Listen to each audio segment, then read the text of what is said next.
বন্ধুরা, আমি দেবাশিস আবার চলে এসেছি তোমাদের সামনে নতুন আর একটা এক্সাইটিং ভিডিও নিয়ে। ইচ্ছে হলো এবছরের 24শে ডিসেম্বর বড়দিনের ঠিক আগের কিছু ছবি তোমাদের সামনে নিয়ে আসি। ক্রিসমাস বা বড়দিন একটি পারিবারিক ছুটির দিন হিসাবে পালন করা হয়।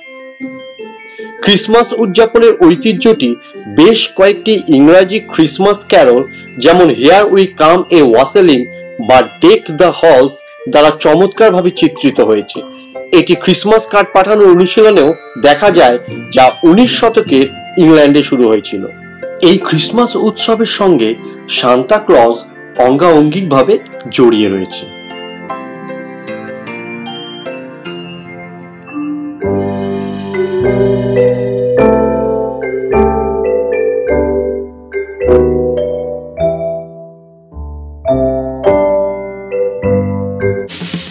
ঘুরি ঝালমুড়ি এক ছুটে শুয়ে বুড়ি সানগ্লাস চোখে নিয়ে কাঁধে ব্যাকপ্যাক বসের খ্যাচ খ্যাচানি বউয়ের ভ্যাচ ভ্যাচানি ভুলে গিয়ে গলি গলি চলো ড্যাং ড্যাং চলো ড্যাং ড্যাং।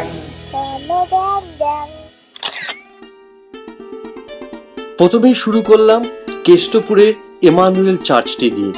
কেষ্টপুরের খ্রিস্টান ইতিহাস 2 শতাব্দীর বেশি সময় আগেকার এবং গল্পটি শুরু হয়েছিল একটি হিংসাত্মক নরওয়েস্টার বা কালবৈশাখীর সাথে 1806 সালের এপ্রিল মাসে।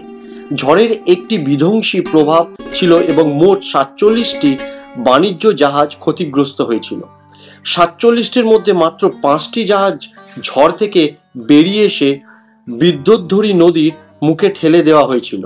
ডাচ, পর্তুগিজ এবং ইংরেজ বাণিজ্যের অন্তর্গত 5টি ভারী ক্ষতিগ্রস্ত জাহাজ থেকে বেঁচে থাকা ব্যক্তিরা বর্তমান কেষ্টপুরের নিকটবর্তী এলাকায় অবতরণ করেছিল। কিন্তু অনেকের কাছেই অজানা, শহরের পূর্ব প্রান্তের এই আশেপাশে উল্লেখযোগ্য খ্রিস্টান জনসংখ্যা রয়েছে এবং এমনকি খ্রিস্টান পাড়া এবং মিশন বাজারের মতো নামসহ এলাকাও রয়েছে।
বাংলায় একটি নতুন hangout place RDB cinema. Sector 5-এ এখন একটি পাবলিক স্কোয়ার আছে। একটি 500 মিটার প্রসারিত রাস্তার নম্বর 25 ইনফিনিটি বেঞ্চমার্ক থেকে আরডিবি বুলেভার্ড বিল্ডিংগুলিকে একটি পথচারী প্লাজা পরিণত করা হয়েছে এবং এটির দৃশ্য এতই আশ্চর্য যে এটি সোশ্যাল মিডিয়ার রিল তৈরির জন্য একটি হটস্পটে পরিণত হয়েছে। এখানে 200টির বেশি এলইডি গ্রাউন্ড লাইট, 40টি পার লাইট এবং 300 মিটার এলইডি স্ট্রিপ লাইট ব্যবহার করা হয়েছে। হ্যাঁ, এখন আছি আরডিবিতে। অসাধারণ এখানে সাজানো হয়েছে। আপনি দেখে মনেই হবে না এটা কোনো কলকাতা মনে পড়ে, বাট ডেফিনেটলি খুব সুন্দর লাগছে। এটা শুধু ক্রিসমাসের জন্য না বা বড়দিনের জন্য না, অল টাইম এরকমই সাজানো থাকে। এখানে পুরো ডিজিটাল দেখুন কেমন পেছনে ডিজাইন হচ্ছে। আরডিবি সিনেমা দেখতে পাচ্ছেন।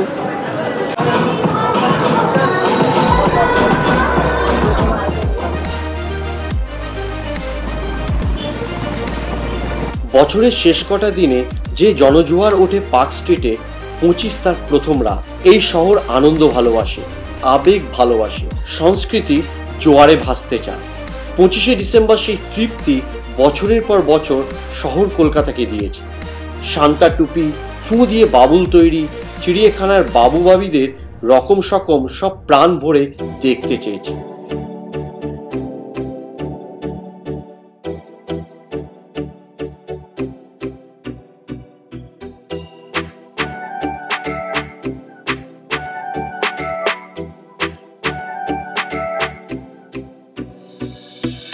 এখন চলে এসেছি শ্রীভূমিতে, অসাধারণ লাইটিং এর কাজ।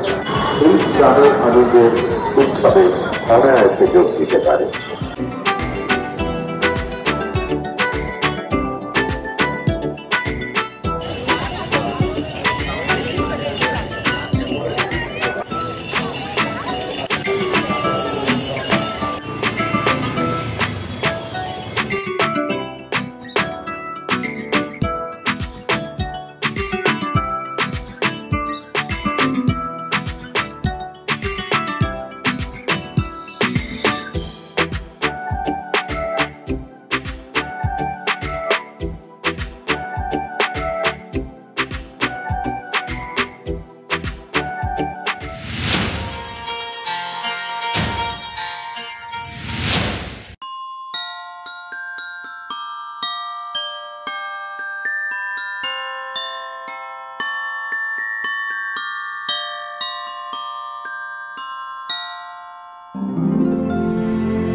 আর রাত বাড়তেই গুটি গুটি পায় ভিড় জমিয়েছে শহর কলকাতার বেথলেহেমের পার্ক স্ট্রিটে। বাঙালির কাছে আজও তা সাহেবপাড়া। বিদেশের শ্বাস এই শহরের বুকে নেওয়ার লক্ষ্য দিতে পারে পার্ক স্ট্রিট আর তার সংলগ্ন অঞ্চল। বাঙালির বরাবর তা শিখে এসেছে, জানে। ডিসেম্বরের 25 রাতে বাঙালি তাই কোনো কালই পার্ক স্ট্রিটকে মিস করতে চায় না। উৎসব প্রিয় শহরের নানা প্রান্ত আর শহর ছাপিয়ে শহরতলি থেকে ছুটে আসা মানুষগুলোই কাছে শারদীয়র পর এত আলোকসজ্জা 25ই দেয়। বিদেশ বিশ্বের বাকি দেশের আনন্দের সঙ্গে মিশে যাওয়ার সুযোগ দেয় বছরের এই শেষ কটা রাত। তবে 25-এর স্বাদ যেন বাঙালির কাছে দুর্গাপুজোর অষ্টমী, যে স্বাদের কোনো ভাগ হয় না। রাত বাড়তেই শহর তাই হলো পার্ক স্ট্রিট মুখ।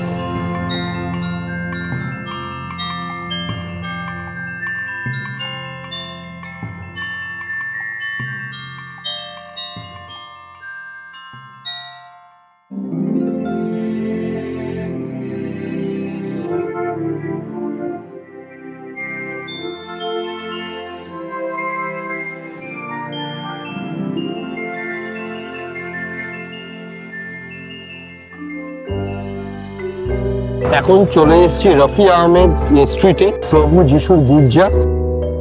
লর্ড যিশুর গির্জা হলো একটি ক্যাথলিক চার্চ যা ভারতের কলকাতা শহরের কেন্দ্রস্থলে তালতলায় অবস্থিত। পূর্বে একটি চার্চ অফ স্কটল্যান্ড প্রেসবিটেরিয়ান উপাসনালয়। এটি 1969 সালে জেসুইটদের কাছে হস্তান্তর করা হয়েছিল, যারা এটিকে বিভিন্ন ধর্মপ্রচারমূলক কার্যকলাপের কেন্দ্র করে তুলেছিল। 2005 সালে বিশাল গির্জা, যেটি তখন পর্যন্ত টেকনিক্যাল একটি পাবলিক বক্তা ছিল, সেটিকে প্রভু যিশুর গির্জা শিরোনামে কলকাতার আর্চডায়োসিসের একটি প্যারিশ করা হয়েছে।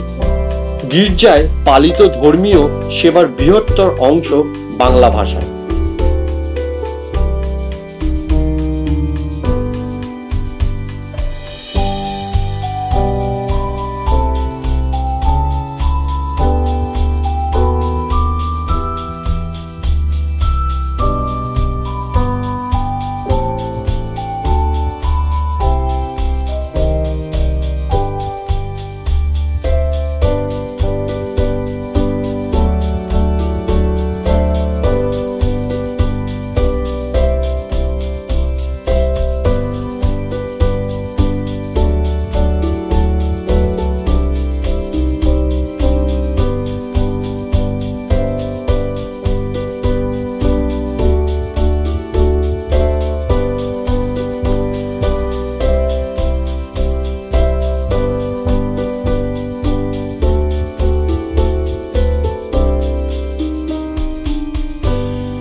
চলো ড্যাং ড্যাং